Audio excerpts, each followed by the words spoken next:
So about our organization, Ikahi Mediation Center, we are a nonprofit community center, mediation center, so we serve East Hawaii. We were founded in 1983 as a program of the YMCA, and then in 2006, we became our own independent nonprofit. So what we do here is we empower people to come together, to talk, to listen, and to explore options, and to find their own best solutions. So to achieve this mission, we offer mediations. That's the bulk of what we do here. I see some mediators online too, which is awesome. We do facilitations, and we do trainings like this one to strengthen the ability of diverse individuals and groups to resolve interpersonal conflicts and community issues.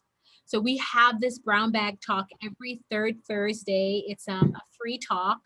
And we used to have it at the Office of the Prosecuting Attorney, but now we're offering it online. So you can be in your homes, in your offices. And you just have to register online. Again, if you want to come another for future brown bag talks, and then you'll receive the Zoom link. We also have a few other workshops that we're doing, some trainings, one with Kimberly Dark, that's coming up tomorrow on Friday on unconscious bias, and another one on the next Friday after that, the 29th, on being I think that's reframing. So that's also on our website and on Eventbrite as well. So you can just register on Eventbrite if you're interested in attending one of those talks as well. So you'll have an opportunity to give your feedback in an evaluation at the end of the talk. So toward the end of the talk, I'll place a link in the chat box. Please do fill out the evaluation. It's really short. You know, you can just click on the link and take the evaluation right before you get offline.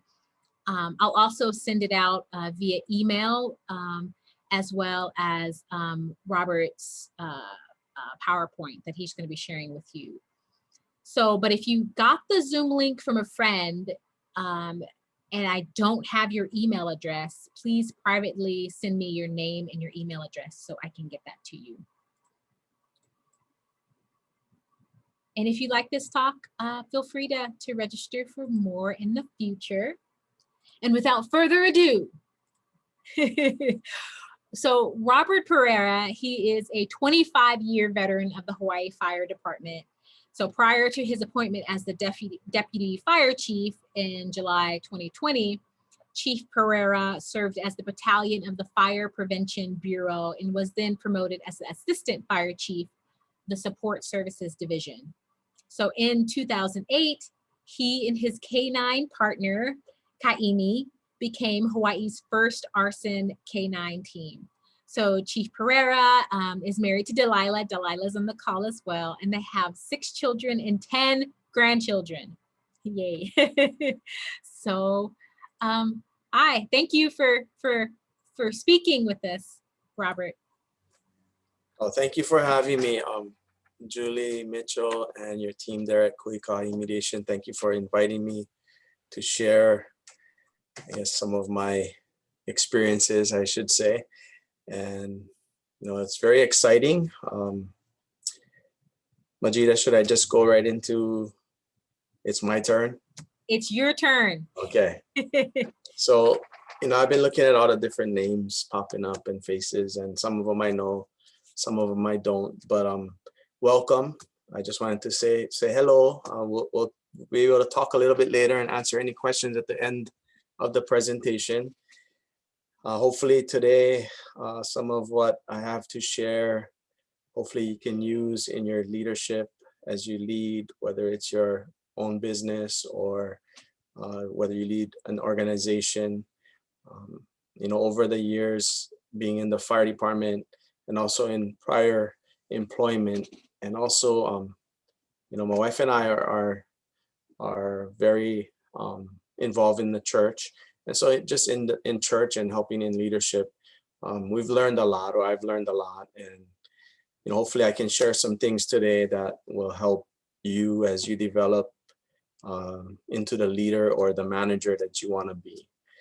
And so, first of all, I'm currently the deputy fire chief. That's my official rank. I'm acting as the fire chief for the Hawaii Fire Department because our fire chief retired in October. And so they're in the process of selecting a chief. And so that's going to be exciting. There's going to be leadership change in our department. And hopefully I'll be here for the change. And, it's going to be an exciting time. And anytime with leadership change, there's always going to be challenges. I'm sure a lot of you know that, right? New leaders come in and they want to make changes. They want to instill their vision. And so there's always going to be challenges. And, every day coming to work, you're going to face some type of challenge. And as leaders, we have to be deliberate, I feel, every day in our leadership, and be deliberate in being that leader that is leading that organization or that team, or managing that organization or that team. And so when I was asked to share, I started thinking about, what am I going to share? What do I have to share? And I started thinking of what I've learned over the years. I'm 47, been in the department for 25 years. So I got in very young. And so I've seen a lot. I've worked under different leaders and different leadership styles. And when we talk about leadership styles, that's changing also. I started doing some research about leadership styles, and, there's traditional leadership styles, and then now there's this new age leadership styles. And so, when I talk today, it's going to be more about the traditional leadership styles.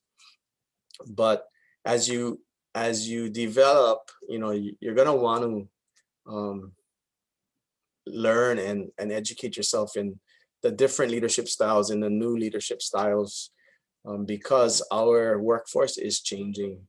Our workforce is definitely getting younger, and it's a new age. So saying all of that, I guess I should start my presentation. I can share my screen, and I'll see you guys in about 30 minutes, 25, 30 minutes. Okay, here we go.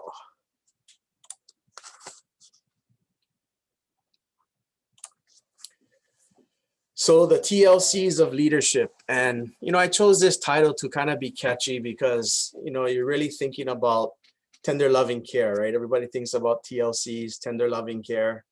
And really, I think my biggest point that I want to make today is that last letter, which is care, right? And that's going to be the last thing I talk about, but it's probably the most important thing that I feel in leadership, is that we have to care. We have to care about our people. That's our greatest asset. We have to care about their well-being, their health, their families. We have to care about our organization, or what it is that we're the head of, or leading, or managing. We have to care. And when we care, when we care, it will show. It will definitely show, and it will definitely make a difference. And that's kind of why I went with TLC, because it's tender loving care. And really, I started looking at the caring aspect. But let's move to the T in, well, let's look at leadership first. How do I get to my next slide? Oh, there we go. What is leadership? I just found a simple definition. It's the action of leading a group of people or an organization. And really, I like the emphasis on action, because as leaders, we have to be action. We have to have action. We have to, I'm sure you guys have all worked or dealt with leaders that maybe don't have action, maybe sit back and expect everybody else to do it all. I feel like in leadership, we have to have action. We have to be willing to work harder than anybody else, and actually outwork your team, so that they can see that you're here to get it done. And that's just my style. And that's where I'll go to next. So traditionally, there are 7 leadership styles. Part of being a good leader is knowing which leadership style works best for you, developing a signature style with the ability to stretch into other styles as the situation warrants may help enhance your leadership effectiveness. And when you look at the different styles, and this is the traditional styles, yeah. So autocratic, which is the leader that says, do as I say. Authoritative, that's the visionary. That's the one that knows where they're going and they're saying to you, follow me. They're confident. They have a map of where they're going to go and how they're going to get there. They have expectations. Then there's a pace setting. That's the do as I do. They're driven and they set the pace. I recently had a leader like this that he knew he was retiring, but he was setting a pace and he was sprinting. And he kept telling me, don't sprint with me. My race is almost over. You're on a marathon. You have to pace yourself. But you know, they set the pace. Those leaders set the pace. Democratic, they want to involve others. What do you think? Seeks input from the employees. Coaching, consider this approach. They're looking at the views and they see the talent to be developed. Affiliative, people come first. A leader gets up close and personal with people. And then you have the last one, which is the laissez-faire, which is opposite of autocratic, which trusts people know what to do. And so in looking at the leadership styles, how do you know what leadership style best suits you? And I think the only way is to start by knowing yourself.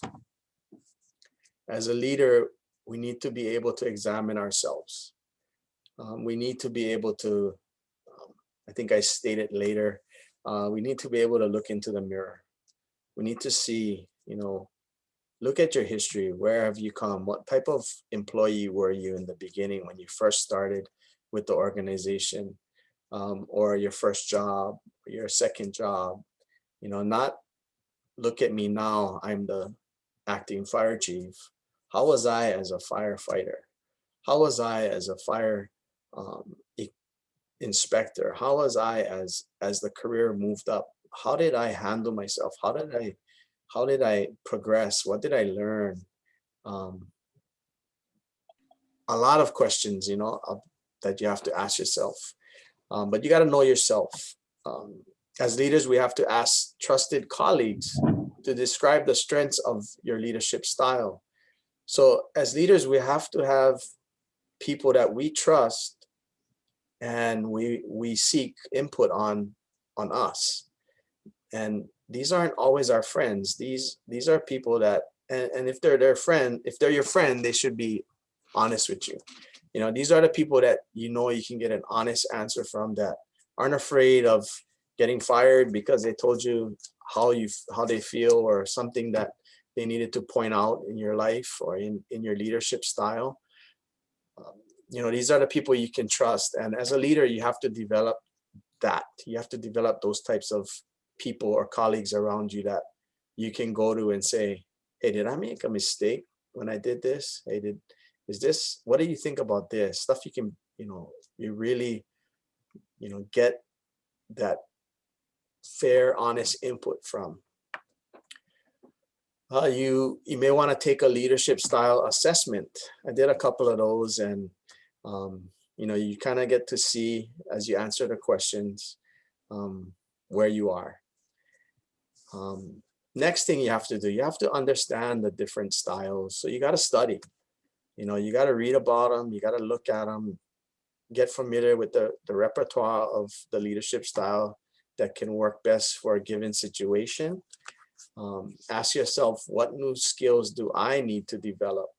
So you have to take time to learn the styles, and learning those styles, it's going to take practice, and practice makes a leader. You have to be authentic. People can smell a fake leader or fake leadership style a mile away, right? So if I'm trying to develop as a leader, you have to be able to have reps or practice, right? Just like a golfer or a basketball player, the only way they're going to get better is by practicing, repetitious, right? So one example I would use here is, if I want to show my people I care about them, I need to start caring about them. And so how do you care about someone? Well, if you go to this, I would say a good example is, because it's kind of clear. If you're interested in someone and you want to get to know them, you start finding out what they like. You start seeing the things that they're interested in. You start learning about those things and you start talking about those things. So when you're trying to care about your employees, you got to actually talk to them, right? You got to have some time where it's not about just work. So, and I'll talk about that more later, but you have to be authentic. You can't just do it once, twice, and then, it just becomes this fake thing. It has to be a part of your nature. You have to develop this. You have to be genuine with any approach you use. So why are you doing it, right? What is our motives? And honestly, as leaders, our motives are, we have a job to do and we got to get it done. And as employees, they're here because they need a paycheck so they can pay their bills, and then they want to go home to their family. Yeah, they might love their job. Some of them might not love their job, but as the leader, we have to be genuine, even when our employees aren't genuine. I guess practice makes a leader. So practice the new behaviors until they become natural. So it might feel awkward at first because maybe you haven't talked to someone and asked them how their weekend was. Here, just using examples, here in my office, I try to, on a Monday, I'll go around and say hello, and I'll ask each employee how their weekend was. And, if you're just doing it to do it, it'll be rushed. You just go, hey, hi, how was your weekend? Okay, see you later. But you got to be genuine. You got to spend that time. They might have had a terrible weekend and they're unloading on you, or they might have had a great weekend and they're happy and excited and they're just sharing their joy with you. And you got to be ready to hear it and respond and be natural. So you have to really take interest in them. So we have to practice that. It doesn't just happen, right? Not for everybody. Don't use a new leadership style as a point and click approach. Like, say, I just learned this, so I'm just going to go out and start pointing and clicking at whoever with this new approach. I think for me, what I've learned is that the different leadership styles, as you learn them and as you develop them, you use them on different employees. So you might have one employee that needs to be coached, needs the reinforcement. You're going to use that style with that employee so they can help them develop. Then you might have a employee that doesn't need oversight, that gets it done. All you have to do is let them know what you need done, and it's going to get done. You don't even have to reinforce it or follow up. And you got to use that style with them. They're the kind of employee that they'll get it done, and they don't want to be felt like they're getting checked on. And when you're checking on them, you feeling like you're just touching base, but they might be feeling like, why are you always checking on me? I got this, right? And so you got to know the different styles and who to use them on and how to use them to best lead your team. You got to develop your leadership agility. And that's kind of what I was talking about, right? Traditional leadership styles are still relevant in today's workplace, but they may need to be combined with new approaches in line with how leadership is defined in the 21st century. In today's world, we face many challenges due to the changing demographics and the employee expectations of a diverse workforce, leadership needs to be a blend of styles. And that's where I was saying, you know, you need to really, you know, as you start to sincerely get to know your staff and your personnel, you know, in a small organization, it's easy, or in an office like mine, it's, you know, I have 15 personnel here. It's easier for me to get to know them. But if I needed to know my 464 personnel out in the field, it's hard. But as leaders, we have to get out there. We have to go out and spend time with them and know. And here, the other thing is you have, you know, I'm not each one of those persons' immediate supervisor. So they have supervisors out there, and then you start hearing, hey, this person is doing great. Hey, this person is struggling. We got to make time to go out and talk with those people and see what is going on and help them, you know, help them develop and take interest in their development. So the wise adapt themselves to circumstances. This is a proverb. The wise adapt themselves to circumstances as water molds itself to the pitcher. An agile leadership style may be the ultimate leadership style required for leading today's talent. And I just like this saying that Bruce Lee always said is be water, my friend. So, you know, water will move. So let's talk about the T. So, you know, looking at T in TLC, you know, transparency just was at the forefront of it. And transparency is such a key thing in leadership. And, you know, when we can be transparent is when, as a leader, we know that we have our own flaws, we have strengths, we have weaknesses. And when we can be transparent, it shows our team that we know, hey, we're human too. We're gonna make mistakes. We're gonna fail. We're not gonna be perfect. I got nothing to hide, right? And if we can have that transparency, it builds trust. It builds confidence in your team. And so, you know, another word I looked at was truthfulness. Integrity always sticks out, right? Integrity, what it really, for us, integrity is one of our core values in the fire department. And it's what we do in front should be the same thing we do behind the scenes. Integrity is important.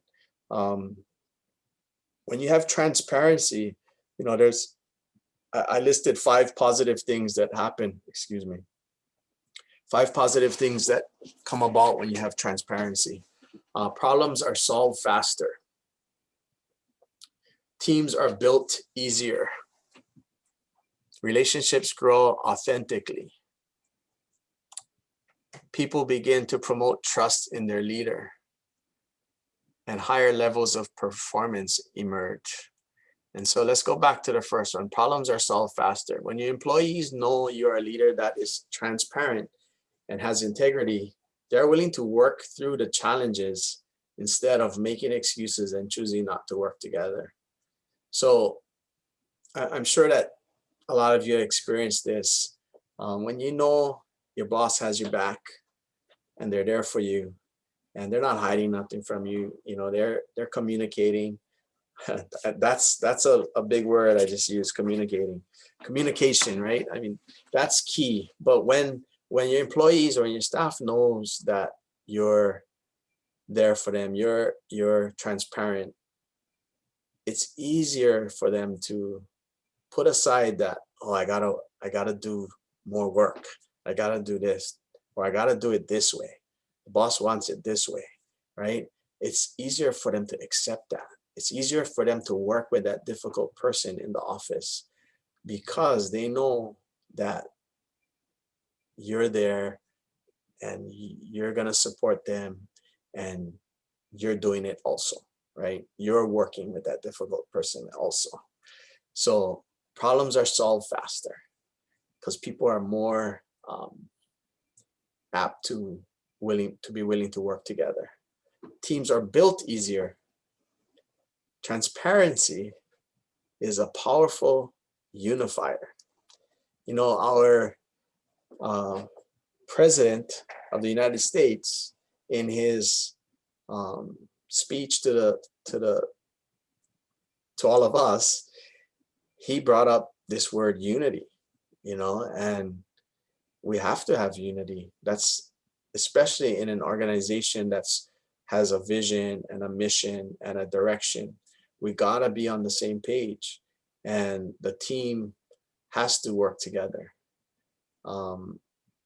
So transparency helps build unity. But team building through transparency takes shape when the leader of a team can openly discuss what he or she believes are the strengths and weaknesses of the team. So, you know, when as a leader, you're transparent and you show your weaknesses or your flaws, your mistakes that you've made, you know, you own up to them. When it's time to deal with somebody else's mistakes or weaknesses, it's easier because they already know that, hey, my boss has got some of these same challenges, right? And they're willing to be transparent or be, you know, vulnerable, that's another word, in front of the team. And, you know, it speaks volumes of a leader. I recently made a mistake. I've been leading this department as the acting fire chief from November 1st. So November, December, January, 2.5 months. And I made a mistake, and I openly sent out an email to the entire department saying, hey, I need to apologize. I need to change this. Sorry for the confusion.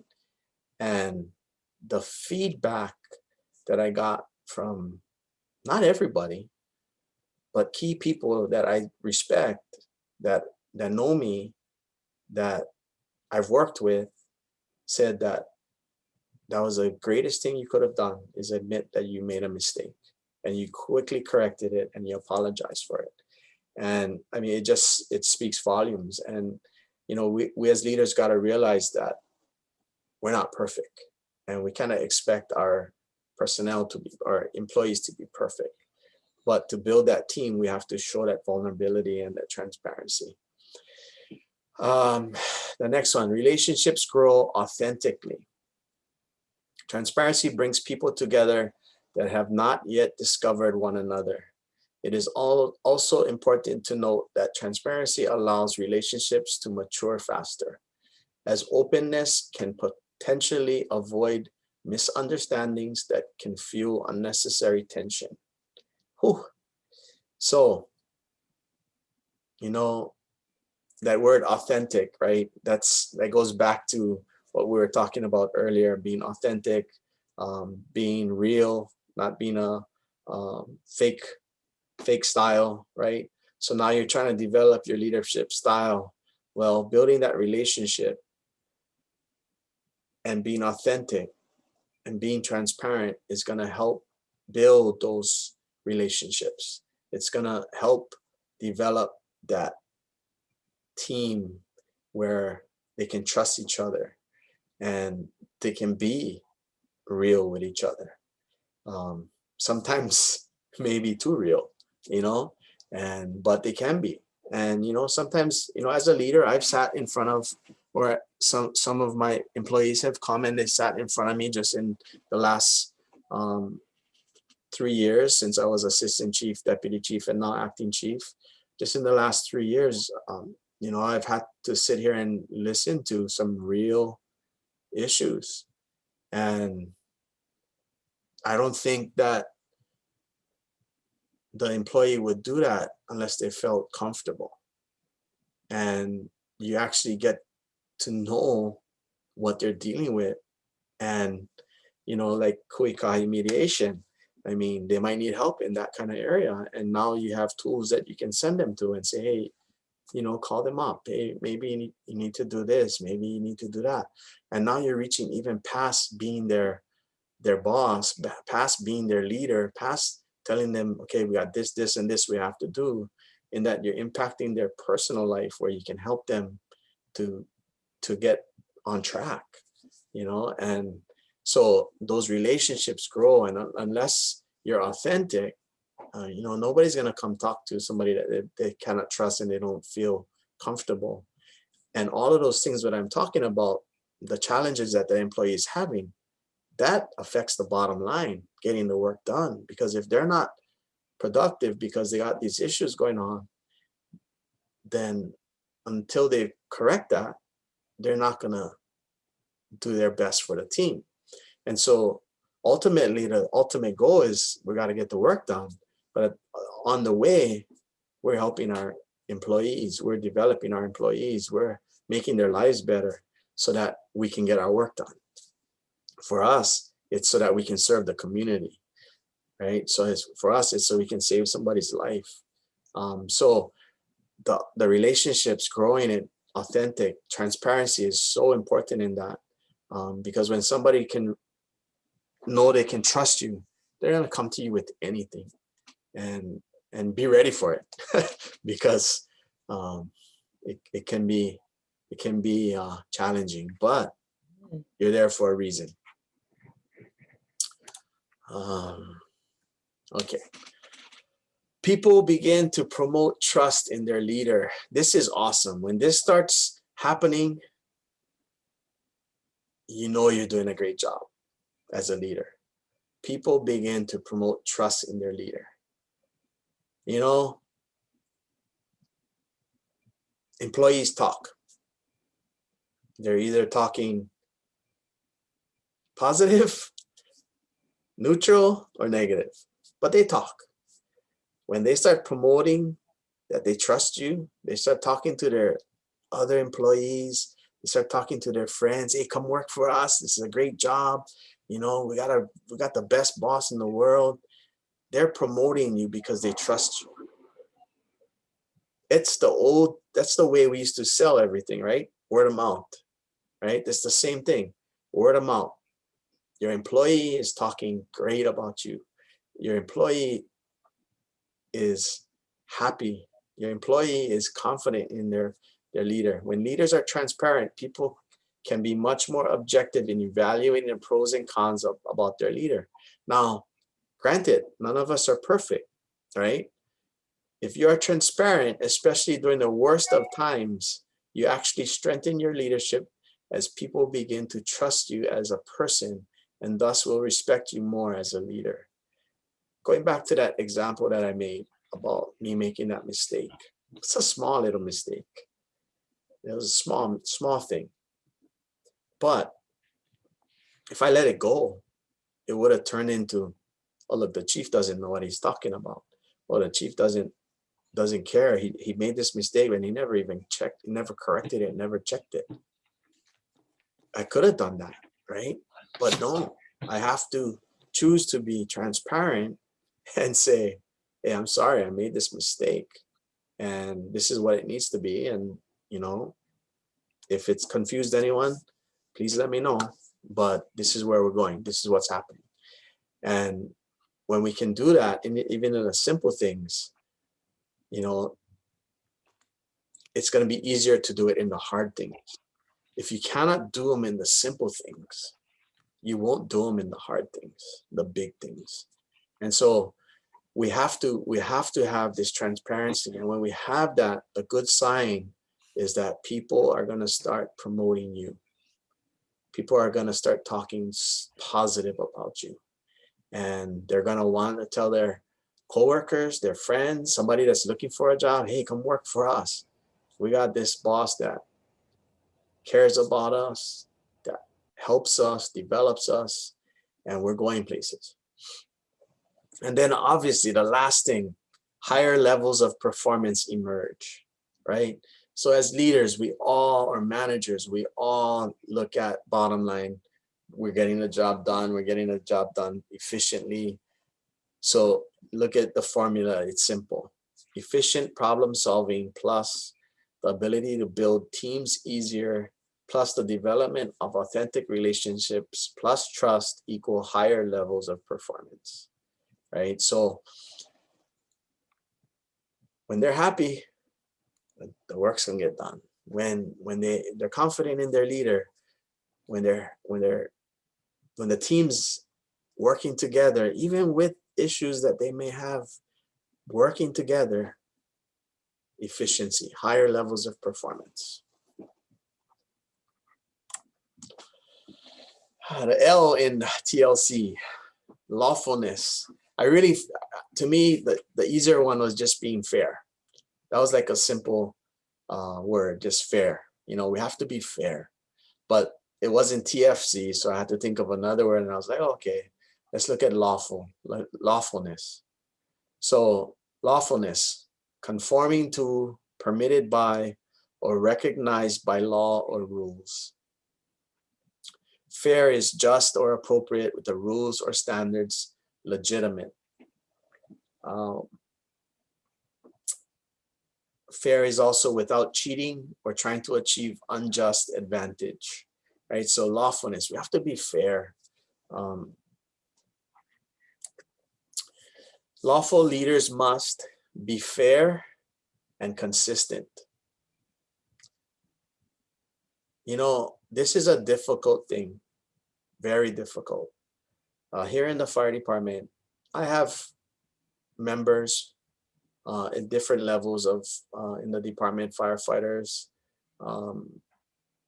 captains, chiefs, office staff that I'm closer with than others, right? That I have maybe some dealings with on the outside of work, right? And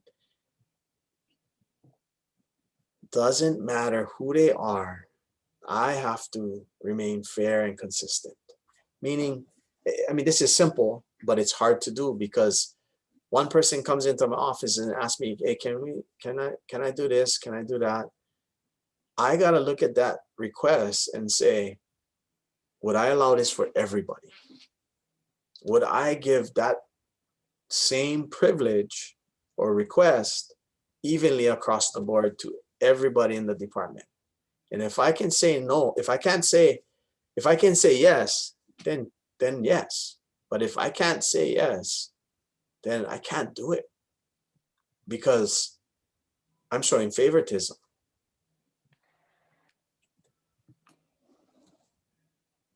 It's tough. Lawful leaders must be able to look in the mirror. You know, we have to examine ourselves, and we talked about this in the beginning in the leadership styles, but we have to look in the mirror, meaning, what am I doing? Am I taking advantage of my time? Am I doing things that I shouldn't be doing while I'm on the clock? Am I, you know, as a leader, I got to look at myself.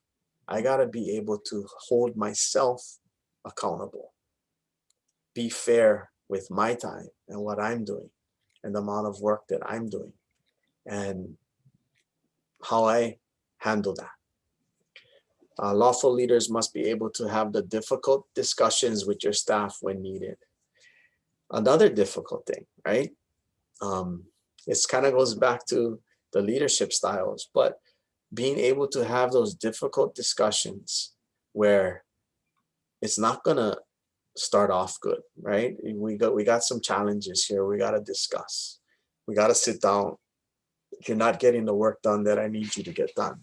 We have to be able to sit down and discuss those difficult things, right? And it might end up in correction. It might end up in some type of reprimand. But we have to be able to do that. That's how you keep it fair.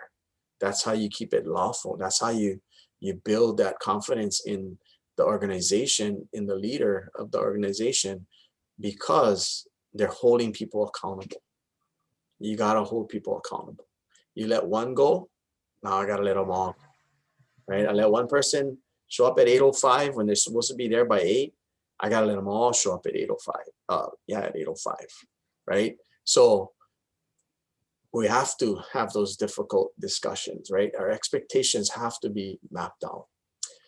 We have to be able to put ourselves or themselves in an uneasy situation in order to help faster. Not faster. I should put on my glasses. To help foster an environment of growth. So what does this mean? Be able to put yourself in an uneasy situation in order to help foster an environment of growth. You got to do the difficult things. We got to be willing. If I expect my staff to do it, I should be able to do it, right? I have to be willing to do what my team does. Now, does that mean I pull a hose at a fire scene and help fight a fire? It might mean that if I'm there, but I'm usually not there. But if I'm there, it might be. Because as a leader, they're seeing me put myself in something that I'm not normally doing because I developed out of that situation. Does that mean I'm scrubbing the toilet? It might be if I'm there, and just an example, and just something that I like to help with. This last two firefighter recruit classes, we helped build small homes for the homeless, the unsheltered, and we put up, I believe, 18 units in Hilo and 20 something units in Kona. And I didn't have to be there. I asked all of our firefighter recruits to be there, and they volunteered their time. But I put myself in that difficult situation. I don't swing a hammer anymore. I sit behind a desk. I don't carry all this heavy stuff. I sit behind a desk, but I have to do that to foster this. If I'm expecting it of them, I should be able to do it myself.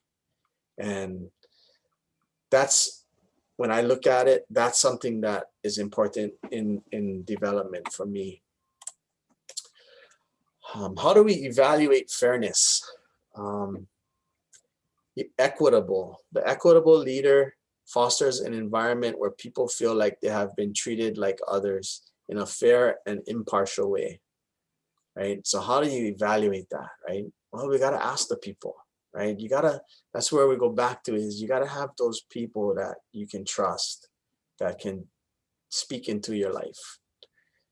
Integrity is often the attribute most associated with good leadership and viewed as the most critical for leadership effectiveness. Many strong character traits many strong character traits go together with integrity, including honesty, reliability, uprightness, and honor, right? And how do we evaluate integrity, right? But I tell you what, it's easily evaluated when you hear somebody say, oh no, Chief, this was wrong. That guy actually scored higher than me. And we had this happen. A guy knew that he got something wrong, but one of our recruit trainers missed it on his exam. And he came back and he said, Captain, one of the recruit training officers missed that. I missed this answer. I actually didn't have a 98. I had a 94. So-and-so actually scored higher than me. I'm not the highest in the class. And that's integrity, right? He could have just left it alone and not say anything. And I got the highest score. I'm 98. But he saw that it was wrong and he corrects himself. And that's integrity, right? Nobody would have known. It was already done.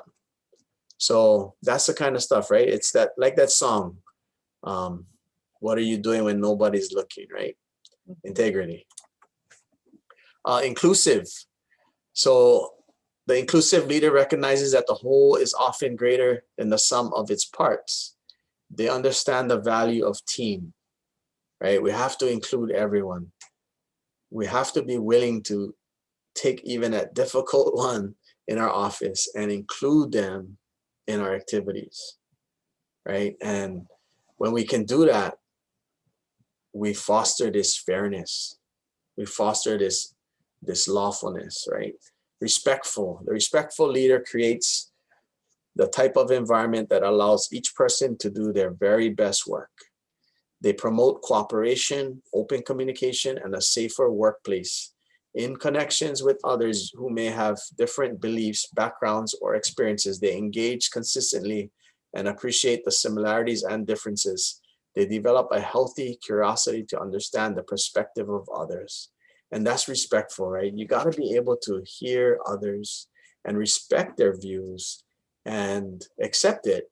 Now, you might not feel the same way. You might not believe their views or look at their views, but you hear it and you respect it, and you give them that respect. And then our last one, which is probably to me the most important one, because it's about caring, right? It's compassion. People respond better and will work harder when they know their boss truly cares about them. And Majida, just checking, what time do we wrap up? You have 12 minutes. And Okay. if you want to leave time for folks to Okay. ask questions too. This will be it. Okay, perfect. So I'm just going to use a quick example. We have a division of our department that's very challenging, and I'm not going to name it, but there were some major challenges over 20 plus years in this division, and nobody cared. You know, it just was left to themselves, and they just had to deal with it. And I heard it from when I wasn't even in the fire department.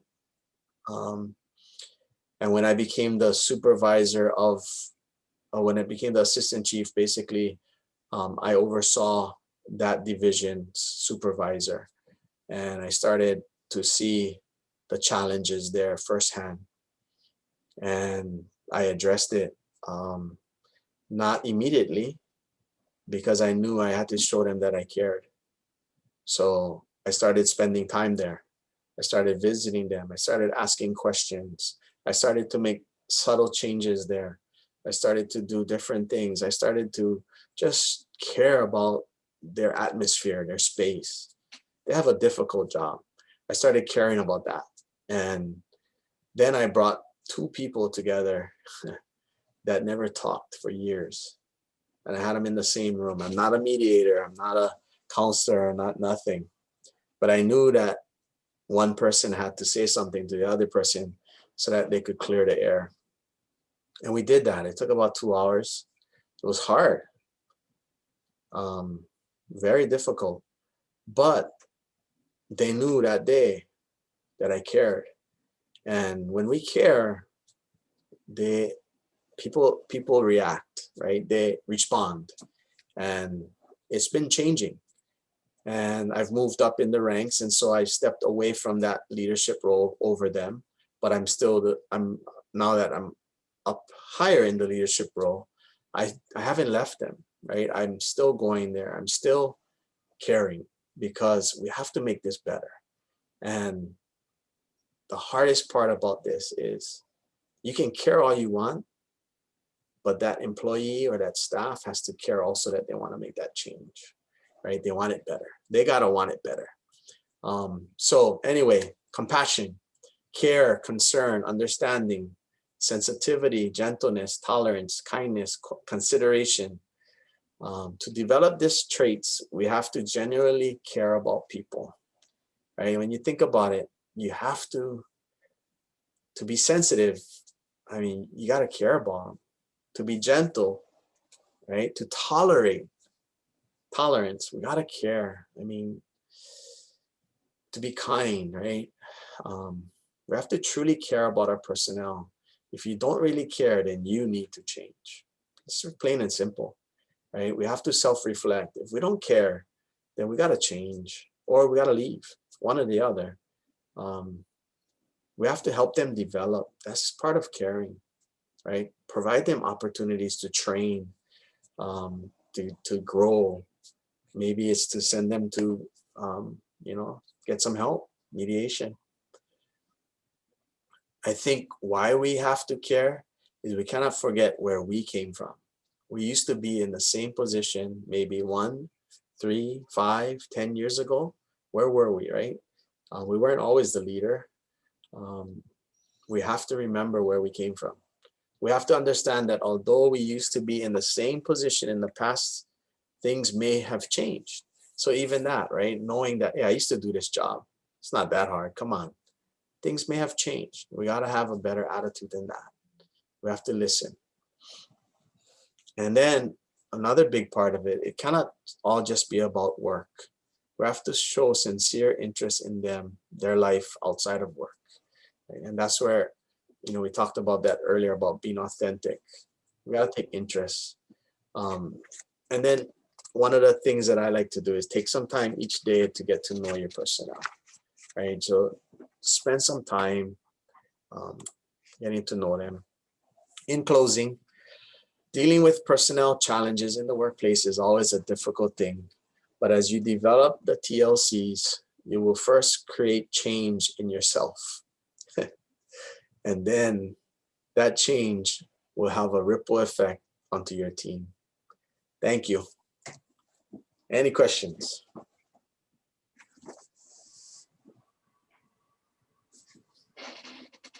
Thank you, Robert. Thank you very much. I have to, because she wrote this to everyone, I'd like to read it out loud in the chat, if you don't mind. Ho'ohia, I think her name is Leslie.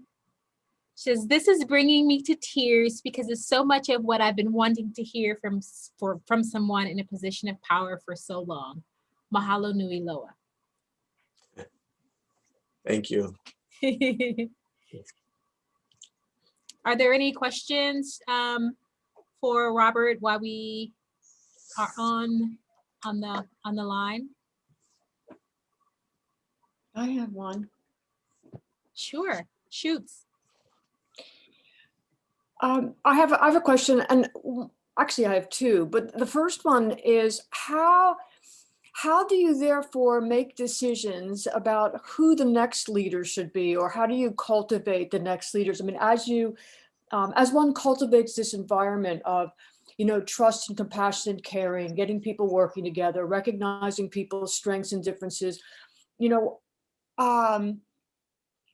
how do you deal with like succession planning or cultivating those people who, or identifying those people who will be able to step up and take over and continue that culture that you're trying to develop? And is that important? Yeah. So hi, Paula. Good to see you. Yeah, you too. So I think the key thing, like for us, our organization, it's pretty clear. As you move up in the ranks, you move up in leadership. Only certain people can apply for that leadership role. But as a leader, like for me, coming on, and I'm applying for the position of fire chief. And if I get the position, my role would be is to reach out to the up and coming leaders. You see them, you know who they are. As you get to know your people, you know who they are, and you develop them.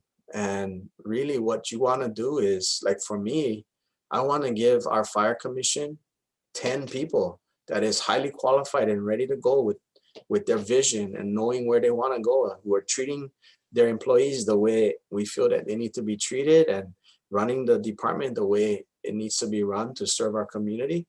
And you give that fire commission the hardest job in the world because you give them people that are ready to step up into that leadership role.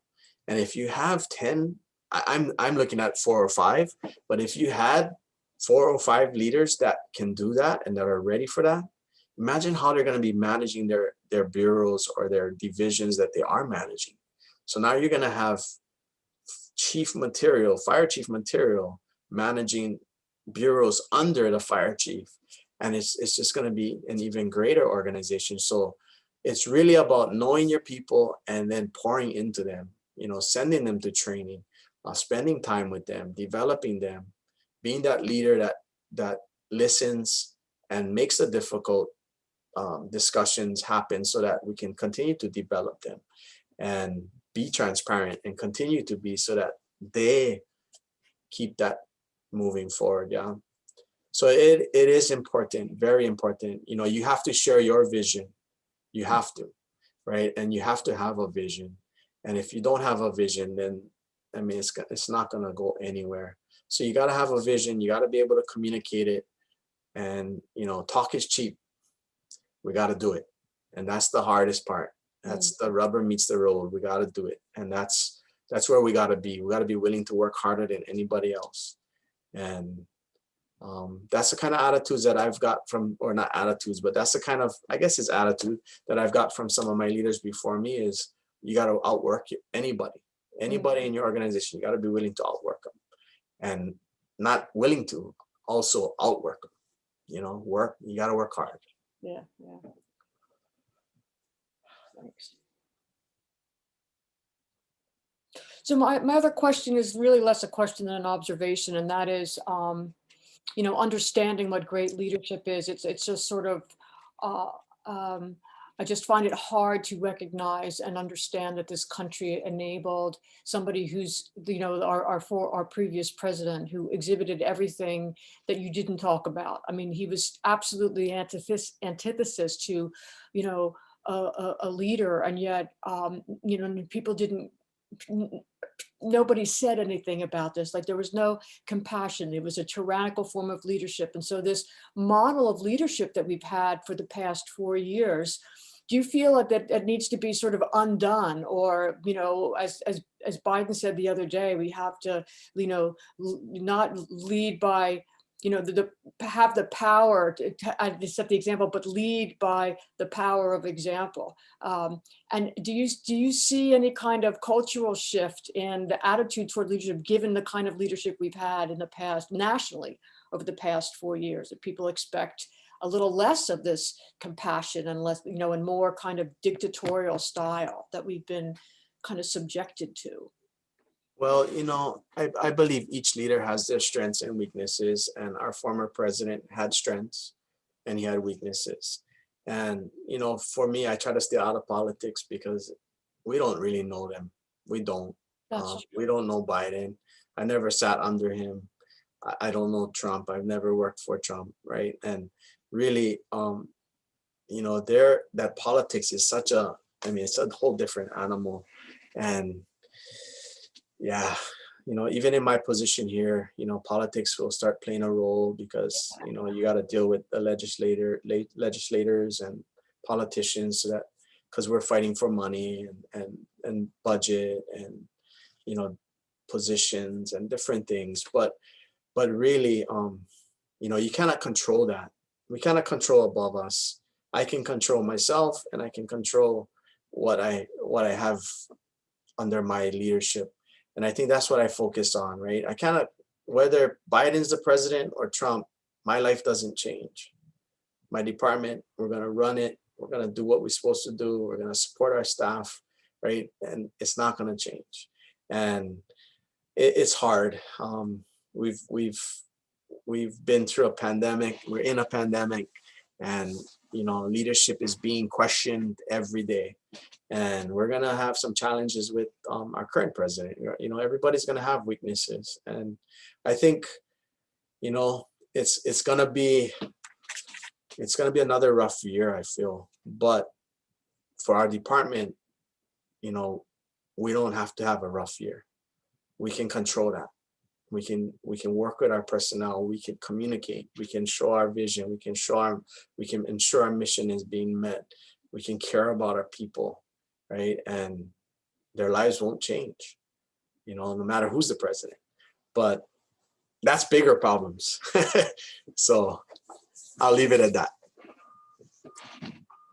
Thank you, Robert. That was good questions as well, Paula.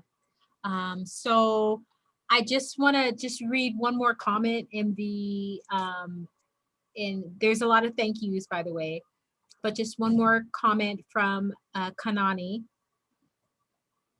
Sorry, I lost it.